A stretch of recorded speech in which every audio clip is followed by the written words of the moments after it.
Welcome back to The Person Everyone Needs. I'm your host, Webb Hoggard, continuing our conversation on the idea of love. The three areas that I want to remind you, we're talking about what is love from 1 Corinthians chapter 13. We're reminded that God shows us what love is. He is the model of what love is because John tells us in chapter 4 of 1 John that God is love. And then the last thing I want us to do, the third thing I would like us to do, is to consider how loving are we? Are we like love? We've been called to love. First of all, love one another, love your neighbor, as Jesus said it. And then toward the end, the golden rule was treat others the way you want to be treated. But then the platinum rule is what he says at the end of John. Love one another as I have loved you, which is a pretty high price, but he gives us exactly what that means in his mind. No greater love than this, than a man who lays down his life for his friends. That's what he wants from us. And so we're going to go 4 more traits. We're going to start at number 6 today. We've gone so far through 5 traits of love that we find in 1 Corinthians 13. But number 6 is love is not rude. Love does not act unbecoming. Love is not living in such a way that puts people off. God does not live in such a way in an attempt to push us away. God is not some petulant child or some unexcited girl that's pushing away her date at a prom or something like that. I sometimes growing up, I used to have this idea that he was playing some game of every time I'd get close to him, he'd find a way to push me away. I now understand through some level of wisdom and just living life, it isn't God pushing. It was never God pushing me away. It was the devil fighting this relationship.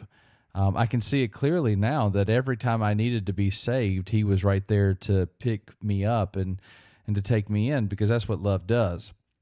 Love is not unseeming. Love is not improper or indecent.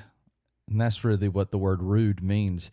It means indecent. It means not treating another person the way they ought to or could be treated. Like treating someone well is really at the heart of what it means to not be rude. Have you ever been around someone who is just unbecoming? Like they just make it hard for you to want to stay around them, and they could even blame everybody else for not wanting to be around them, yet they are the ones that are just so sour, so difficult to kind of be around. I'm not saying it's okay to not be around them. No, we should do all that we can to encourage even those that are that way, but that's what it means to be rude, is to be unwelcoming, unhospitable, and love is not that way. God is not that way. Let me ask you, are you that way? Do you catch yourself being rude for no reason? Do you kind of drop your knees and in the conversation, you try to make it difficult on everybody else around you? Do you continuously say to yourself like, well, I'm going through something right now, so I don't really have to be engaging or wide-eyed or welcoming or helpful or hospitable in any of those things? Well, love is not rude.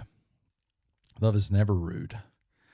That doesn't mean it's not confrontational. That doesn't mean that there are not going to be moments that people still don't like you. It means on your part, you don't attempt to be rude, because love is not unbecoming or improper or indecent.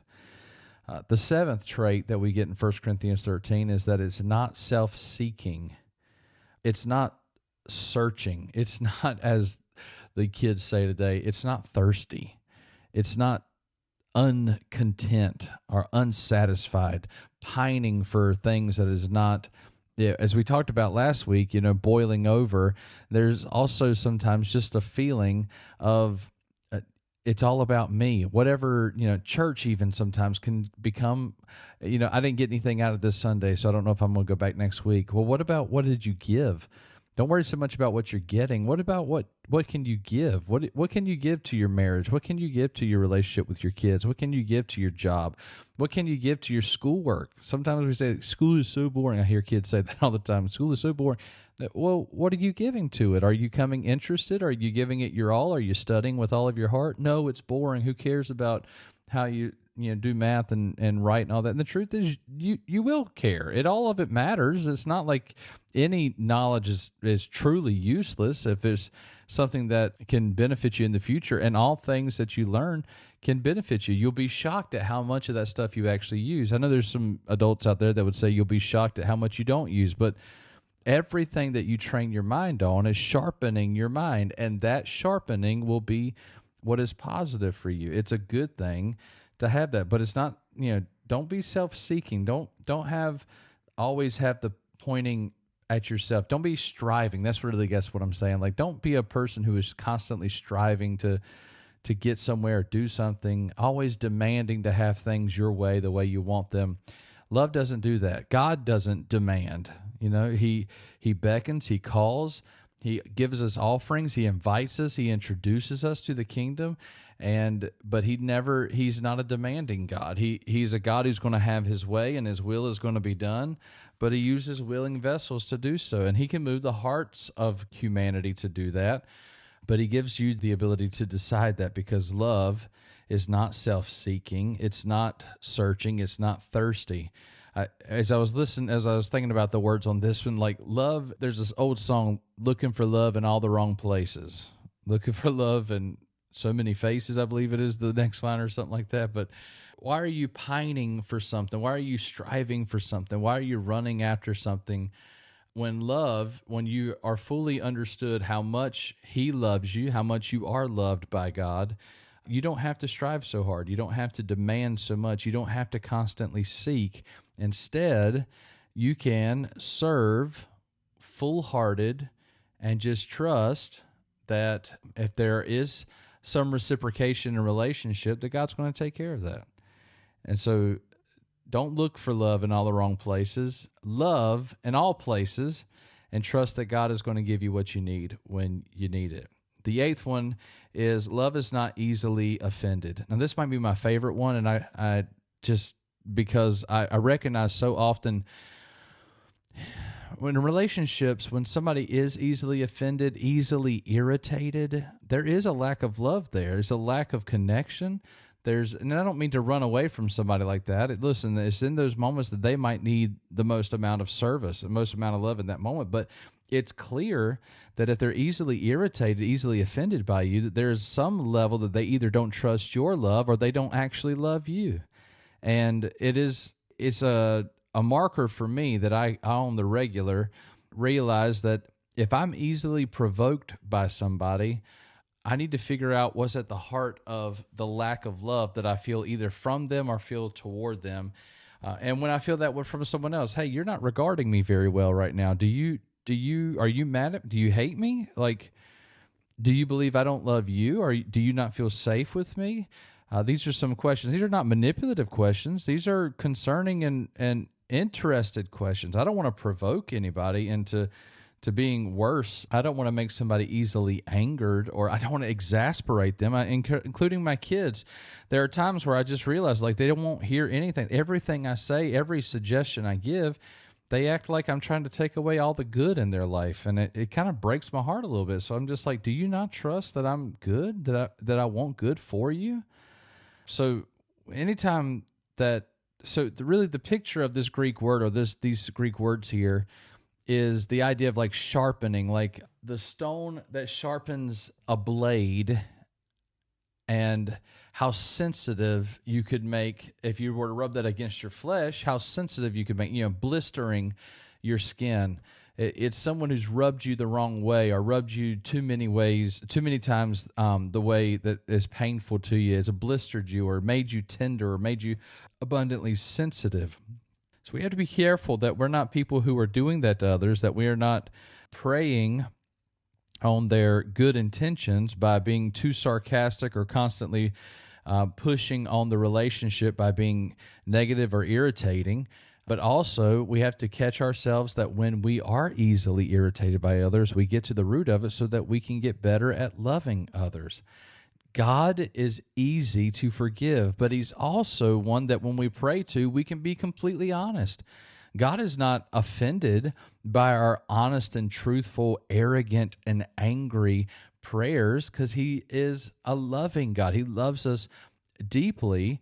And so he's not easily angered or offended. He's not overly sensitive. So, ask yourself, are you? Right now, are you going through a circumstance where you're just overly sensitive? People, listen, if you realize that, that's fine. Take you some time to heal, but don't take everybody's words at such a high level, at such a high value. Get your heart right. Take some time to let the Lord massage on your heart some healing before you take the next person's words to heart. Because love is not easily offended. It's not easily angered. It is not quickly irritable. So let some healing come to you. The last one I want to talk to you today about is very quickly. It does not keep records of wrongs. It does not count. It does not charge. It does not conclude that a debt is owed. Now that word debt, it doesn't, no record of wrongs. It really just means like to count somebody as wretched. So we never get to the point. God never looks at us and says, wow, that's a lost cause. That just never happens with God. And we should be the same way. Love never keeps a record of wrong. God looked at you, and when he forgave you, he cast your sins from the east, as far as the east is from the west. He cast them away. He's gotten rid of them. I don't know that he's forgotten them, but he's not kept a record of it. He's not sitting up there and being like, well, I just can't wait till you fail me one more time. You're going to do it again. I know you've done it so many times before. That's not God. That's not love. But is that you? Have you really forgiven the debts? Have you laid down all of those burdens that you've expected other people to repay? I know it's not fair to you that you would have to forgive, but the truth is forgiveness is for you. It's not for them. Relieve them of the debt, and you'll live a better life. And that's not some wishful thinking. That's just the truth. The truth is love does not keep a record of wrongs because we've been blessed so much, that's the only record we can keep. That's what love lives like. Thankful for the love of God, thankful for the love in this life. So, love does not keep a record of wrong. Love does not count or charge or conclude that a debt is owed. Because we live in the strength and the knowledge that all things are being taken care of on our behalf. And people who live full of love, who are not rude, they're not self-seeking, they're not easily irritated, and they keep no record of wrongs. These are the people that everyone needs.